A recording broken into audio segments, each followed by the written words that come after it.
The family of a little girl shot and wounded at a T-Mobile a T-Mobile security guard is now suing. We first told you about Claire Tidwell a year ago as she recovered in the hospital. Matt Doherty joins us with the exclusive update on how she is doing now and who her family blames for the shooting. Matt? Mia, nobody can understand why all of this had to happen for just a cell phone. And I looked down and there was blood. So that's when I said, "Dad, I'm hot." Claire Tidwell was in the back seat. Her dad was behind the wheel in the McDonald's drive-thru around 4 o'clock in the afternoon. About 30 yards away in a T-Mobile store, this had just happened. A customer inside the store grabs one of the phones and runs out the door. The security guard standing outside the door pulls out his gun and starts shooting. The bullets hit the suspected thief, and one of them hit Claire.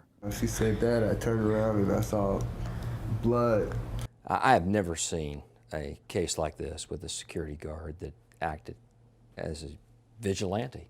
Attorney Rob Amons is representing the Tidwells, who are suing the franchise owners of the T-Mobile store. This security guard was dressed in camouflage, and that right there should be a red flag. That tells you this is a fellow who thinks he's Rambo, not who's there to protect the store.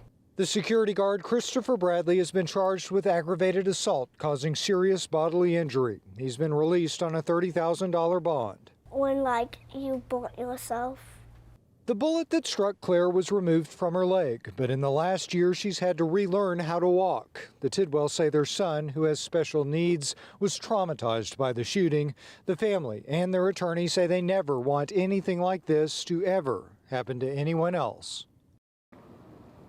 Now, we're not able to reach the attorney for the people who own the T-Mobile store.